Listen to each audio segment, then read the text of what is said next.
Remember that?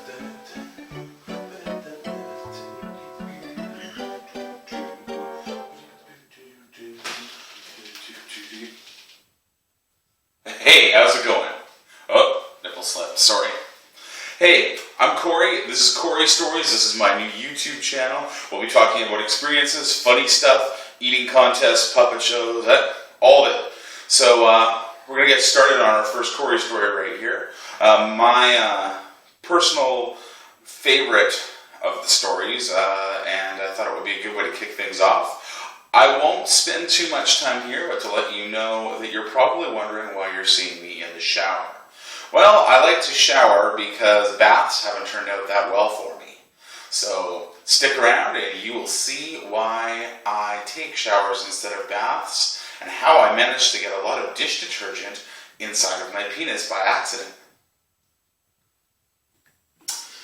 The main problem I've always had with baths has been that my junk is always just a little bit on the sensitive side to certain soaps.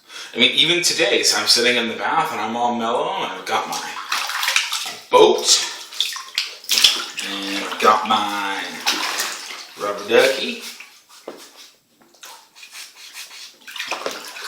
My rubber ducky with asthma, apparently. And I've got my mermaid.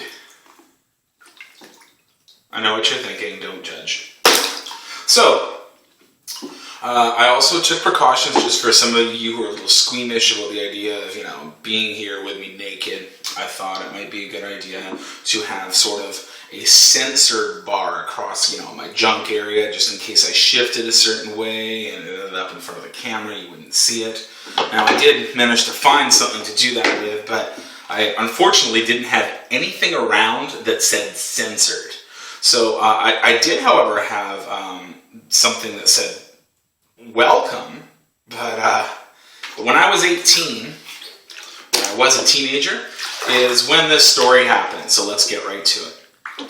So it started out just a normal day at school, and I was at lunch sitting waiting for a yearbook meeting or a grad meeting or something, and there was me and a couple of my friends, and we were waiting for the teacher that was supervising to come in. We had been eating lunch, and my good friend Jay, who set this whole story in motion, happened to be eating a pizza sub that day that was wrapped in tinfoil. Now, these pizza subs are a story all their own, but we'll stick to the tale at hand. So, what happened was he thought it would be funny to ball up this tinfoil ball into some sort of magical, deadly, solid metal sphere and throw it at me. He thought this would be funny. He was sitting behind me, so we're just kind of sitting there, and he says, "Hey, Corey," and I turn around like this, and he chucks it at me, and it hits me square in the eye. It being tinfoil, he did not manage to completely make a smooth surface, so what I ended up with was a sharp tinfoil ball going into my eye at what I believe approximately to be about 60 miles an hour. I was in a lot of pain. It was brutal. I was covering my eye. I was making noises, whissy noises, and then I uncovered my eye, and Jay was looking at me, and all of a sudden, instead of him finding it funny, he turned totally white, and he said, "Dude, you have to go to the bathroom. You have to check this out. You have to check this out." So, I, thinking that was a good idea anyway, decided to head towards the bathroom and check out what had happened. And basically what had happened was my eye was a bloody mess. It was filled with blood. And I was like, "Oh, what am I going to do? Ah!" And I was totally tripping out. And I, of course, did not return, do not pass go, do not collect $200. I just left and went home. And my parents saw me and they were not impressed. They were a little concerned, so they drove me to the eye doctor. But, so I was there, and that was uneventful, except because he put this stuff in my eye, he wanted to completely patch up my eye. So, he gave me a patch, and nothing cool like a pirate patch. He gave me basically a gauze tape covered nightmare that was over my eye like this, and I looked like I had survived World War I or something. I don't know, it was brutal. So I came home and being a teenager, teenagers tend to stink after about 20 minutes of not applying the correct amount of deodorant or cheap cologne. So I thought it would be a good idea to take my normal shower. So I got undressed, went to get in the shower, and thought, hold on, this isn't going to work. This is obviously not going to work. So I figured, okay, well, if I'm careful about this, I know what baths do to me, but if I'm careful, this should work out okay. So I had a plan. I had a plan in place. I filled up the tub with completely clear water, just like it is right now. And I decided that I was going to take a cloth, just like this one, and I was going to dab clean all my parts with soap on the cloth, but not the bar of soap in the water. In my puberty-addled teenage mind, I figured this was the way to do it. So that's what I did. I went through my entire bath doing just that, feeling pretty good, no stingy dinkies, so we were good. And then I had planned ahead because I had thought to myself, well, what am I going to do when I have to clean the junk, right? The up to that point still virgin junk, so I didn't want to mess it up. So I went and I got from under the sink, and by the sink I mean the kitchen sink, not the bathroom sink. I got myself a bottle of Palmolive. Great dish detergent. I had seen the commercials. I'd seen the commercials where that old lady is like teaching younger women of the future how to wash their dishes well, and they say, oh, Madge, I soaked in it. I soaked in the Palmolive. And that's supposed to be great. So I'm thinking, wow, Palmolive, soft on hands.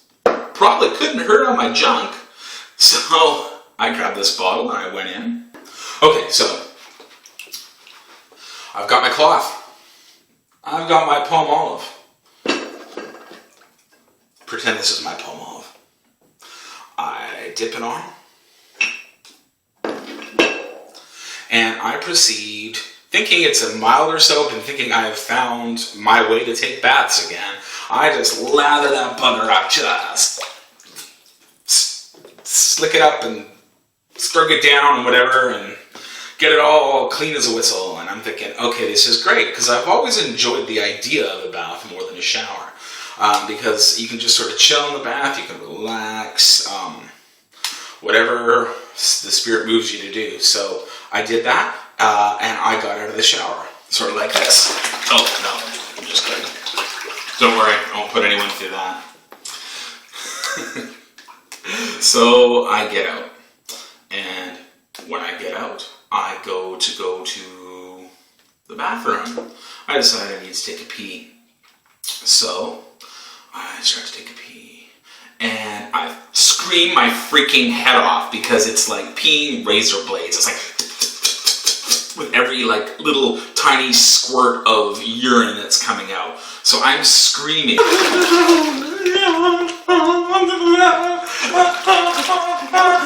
Unfortunately, crying doesn't help because it still hurts like a mother. So the only thing I can think of to do is I take my right hand and I just reach down and I just grab it as hard as I can, just squeeze the life out of it, squeeze it till it's numb, kind of like a reverse stranger. But I basically just squeeze it until I can't feel it anymore. And, sorry, I could probably let go of it now.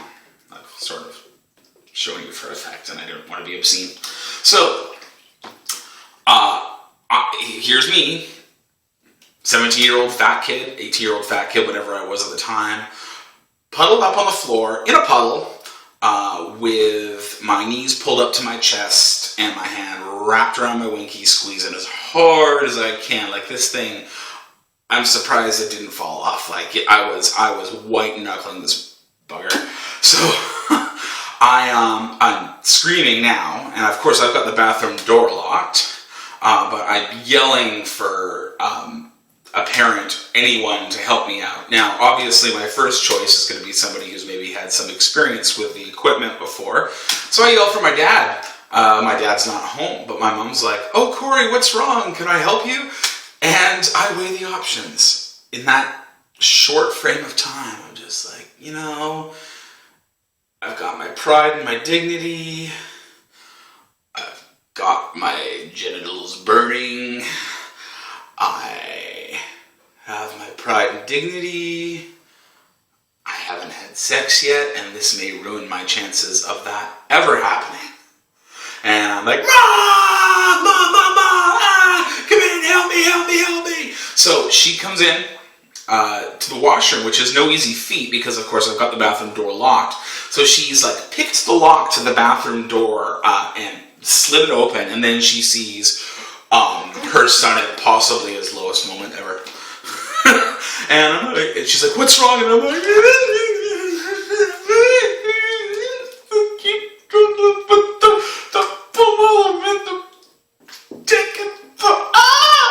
So yeah, you got the point. So what I do is I try to explain to her what's wrong, but she can't understand, right? So she's like, well, hold on, let me see.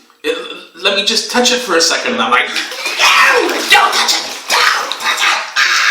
And like exorcist, head spinning around kind of thing, like the whole works, right? So after that, my mom's like, whoa, okay, and she tries to regroup, tries to figure out what's the next best plan to go with here, and then she's like, well, my mom doesn't drive, I should tell you that, and she says, well, that's it, let's call an ambulance, let's go to the hospital. And in my insanely blown mind, I'm just basically screaming at her these endless profanities and peppered with sort of mild, sensical things like she said, let's go to the hospital, and I'm like, no, stick something on it. And she's like, what? I'm like, they will stick something up it and in it, and that is not happening. And I think it's the deepest my voice got through the entire affair, because I was freaked, I was panicked. I was probably panicked more than it was actually hurting. So she got pissed off, and she's like, fine. You don't want to take my help? That's fine. See you later. So she walks out and leaves me on the floor. So what I do, now keep in mind, I still have not let go of my penis. So I'm gripping that thing like you have never seen. And I try to crawl out of the bathroom, so I'm kind of like elbow, crawl, and I get myself back to my room where I just sit there and blubber for 10 minutes. Well, I decided to, test the theory a little later, right? I'm all held on to it, and I'm like,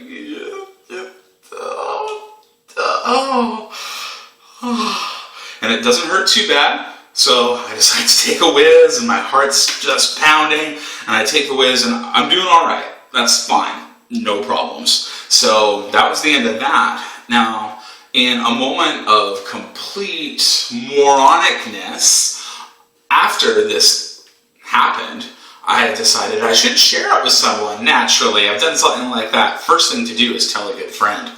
So I tell my friend Mike. Mike's a great guy.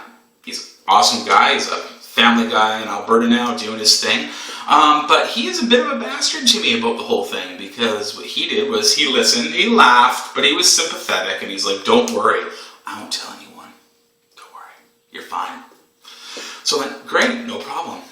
So I go to school next day, and I'm already kind of hurting in the self-confidence department, because I've got my eye patch on, and I'm going to school, and didn't dress too well in those days, so didn't have a lot going for me in that particular time frame. So I went inside, and to make a long story short, everyone knew my name. I was freaking famous. I would be walking down the street, the hallway, and I'd have girls in grades 3 grades lower than me walking by and going, hee, I soaked in it, ha! And I had people calling me Palmolive Boy. I had one or two people call me Grease Monkey. I don't think I ever shared that before. I thought that was a little uncomfortable. But yeah, so he had told absolutely everyone. I felt the need to tell you about the basic treacheries of both Jay and Mike. And so we're clear, I'm not using names to protect the innocents. Their names are Jay and Mike. Take care, and we'll see you next time. And a good night to my little Quinn.